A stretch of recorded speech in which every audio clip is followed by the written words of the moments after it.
With a unique new chairperson in charge, the NBAA Weather Subcommittee is looking for your input. From the National Business Aviation Association, this is Flight Plan.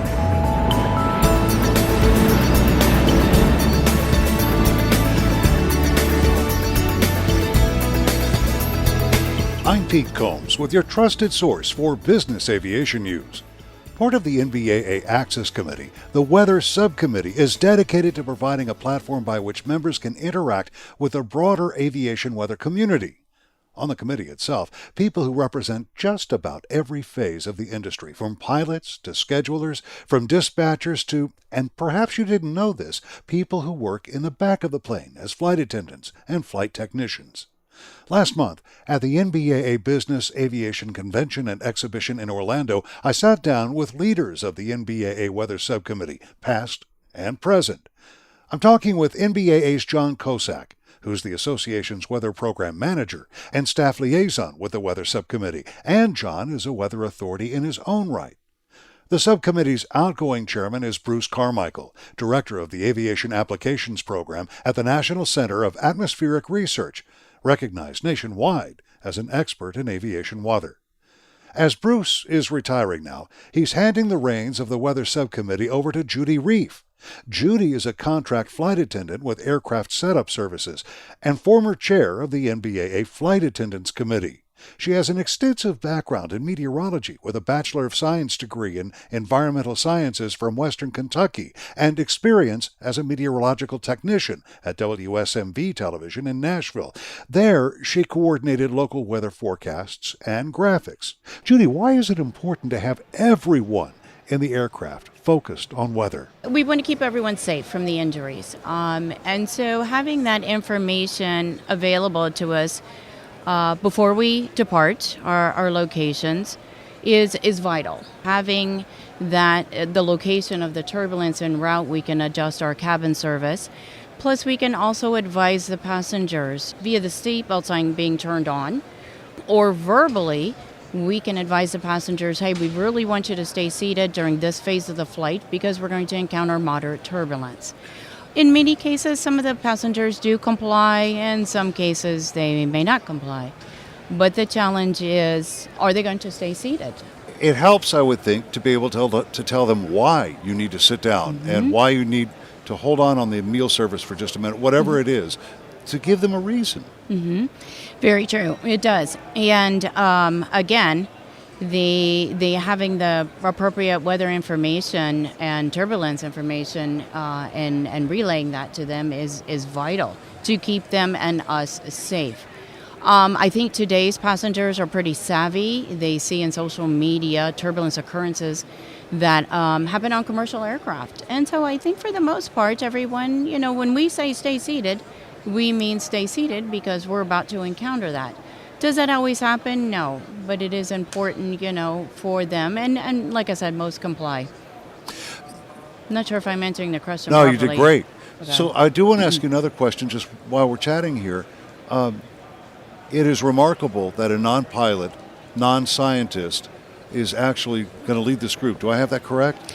I am a pilot. Yeah. Oh, okay. All right. That's okay. But not a fly. I mean, I'm not flying. I'm not paid to fly the corporate jets. Gotcha. Yeah. I guess, again, it talks to me about the need for everybody to be involved. Very true.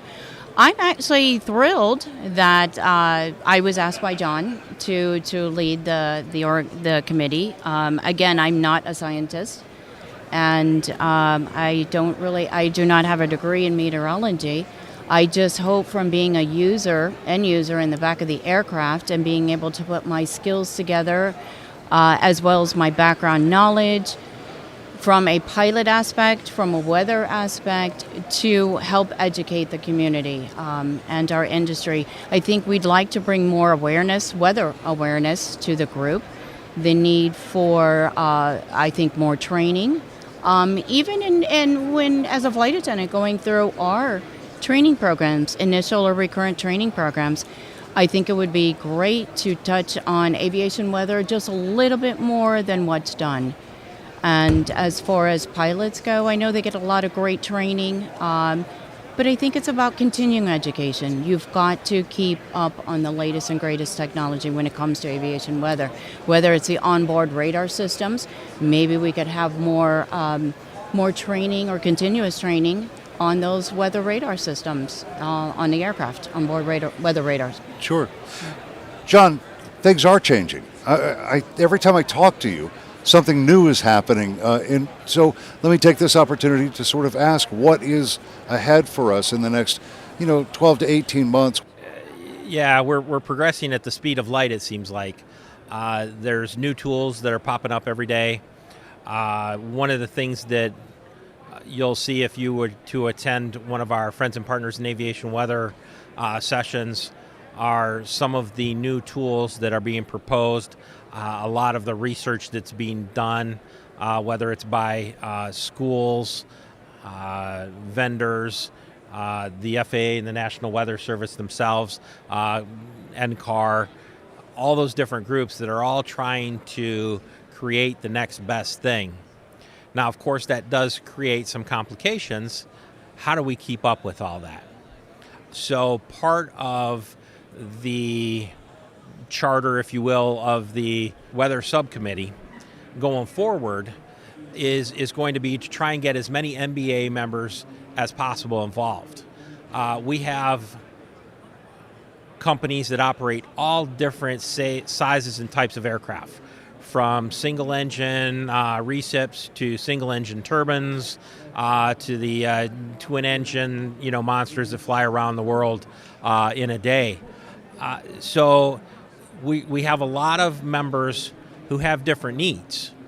Some of these smaller aircraft are going to spend the day going up and down on a regular basis, maybe flying in and out of places that don't necessarily have weather reporting capabilities, flying in and out of areas that were previously only described on an area forecast, but now they can see on this graphical forecast for aviation. Part of the WMAT thing is trying to figure out what we need going forward. For that, we need to hear from NBAA members, whether they be flight attendants in the back, pilots in the front, and the schedulers and dispatchers or the maintenance technicians on the ground. From the planning to the execution of the flight, there's all kinds of different tools. And again, the training aspect of it is real. And maybe we can point people towards resources for training. Maybe we can provide the training ourselves if there are gaps in training. A great example would be the TFM convective forecast, the traffic flow management convective forecast, or just TCF for short. This is a convective forecast product that shows a snapshot at 4, 6, and 8 hours of where we're expecting to have significant convective weather. The traffic managers at the command center use this product in order to make decisions about airspace flow programs, significant reroutes, trying to go from San Francisco to New York via Atlanta. That's a little bit out of the way. Why are we doing that? And so that's a translation piece that there's an opportunity for us to provide as well. But again, going forward, it's looking at all these new things and probably trying to consolidate some of them. Yeah, that's a great point, John, and I want to turn to Bruce on this because we talked about trying to drag information out of the system back in the day where we had the 3 forecasters per shift in Kansas City. Now it's like drinking from the fire hose, it seems. How do you manage it now? I can certainly remember the day when everything was paper, but we went through a revolution that coincided with supercomputing and the internet, so that now we have this massive information and we can move it wherever we need it, except for one place. Until recently, we couldn't move it to the cockpit. And so the person who needed the information the most really only had a microphone to talk.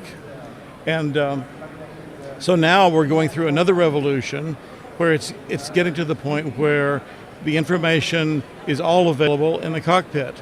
So now this becomes a real problem of how much information do you really want to put into the cockpit, how much do you want to put on a display, how much do you want a pilot sort of spending their time browsing through lots and lots and lots of data when you actually would prefer that they look outside.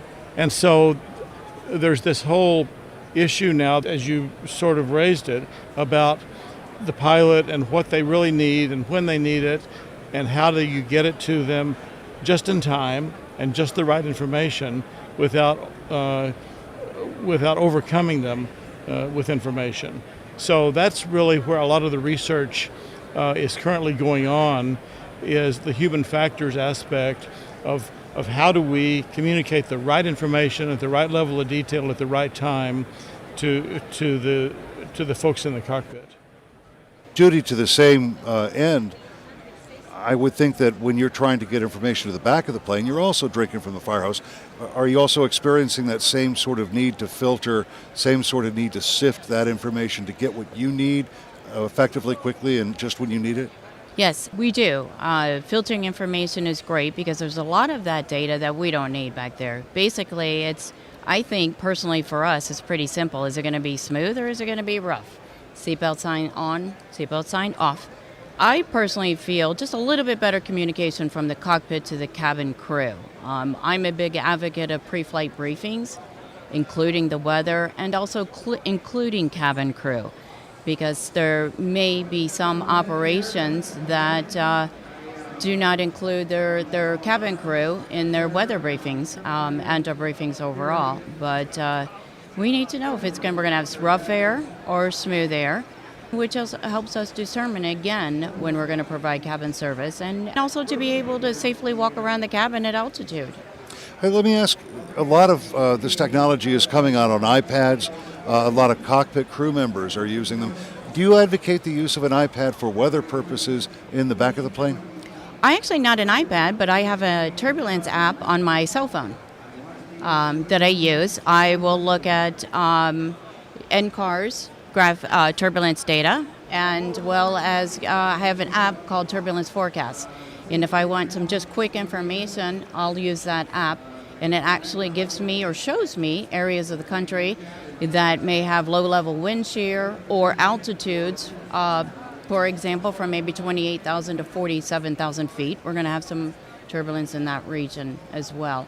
So I think for the flight attendants or the cabin crew, just a quick, easy application is great to be able to look at and possibly get updates en route from your pilots as well. John, you're hearing a lot of different needs just within one aircraft. The pilots have a certain need for certain information at a certain time. Flight attendants have a certain need. The passengers have a need. Are we able to meet those needs? And more importantly, to Bruce's point, can we filter it for each user? The short answer is yeah. The long answer is we need more input. We need more input from our members, again, from the schedulers, the dispatchers, the pilots, the information that they need on the flight deck, the information that our flight attendants need in the cabin, the information that the passengers want in the cabin. I spoke to it earlier, but do the passengers actually want some sort of translation? Why is it clear where I'm leaving and clear where I'm arriving, and yet we're going way out of our way? Are the controllers and the pilots who share the responsibility for the safe operation of this aircraft, are they looking at the same information? Are they looking at the same information in the same timely fashion? Some controllers have scopes that update every 5 seconds.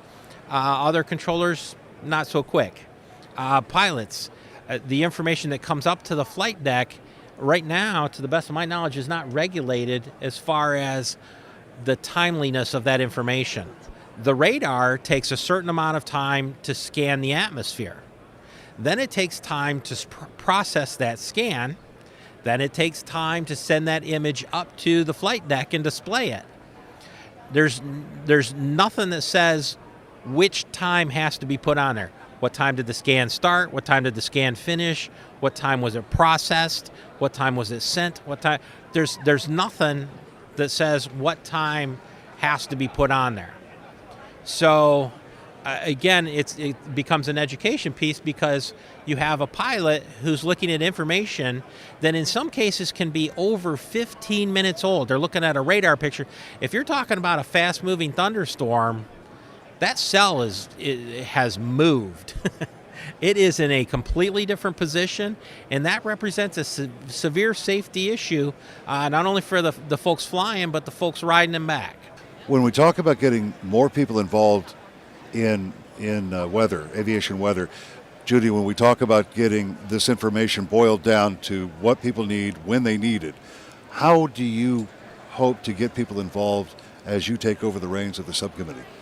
More education, more awareness. Weather data there is a real need for better weather data, I think, in a more timely manner, like Bruce just stated. That's just so important. I mean, our passengers do care, obviously, about the weather in each of the locations, but I think on overall more education and awareness. How can the membership help you to that end? What can NBAA members do to make people more aware of weather issues and about dissemination, the things they need to know? What can they do to help you in that effort? Letting us know what their needs are. Well, you can do that by getting in touch with the NBAA Weather Subcommittee. The email address is weather@nbaa.org. And that's the latest from the National Business Aviation Association. Remember, you can subscribe to all Flight Plan podcasts at Apple's iTunes website or download them from nbaa.org. I'm Pete Combs. Thanks for listening to Flight Plan.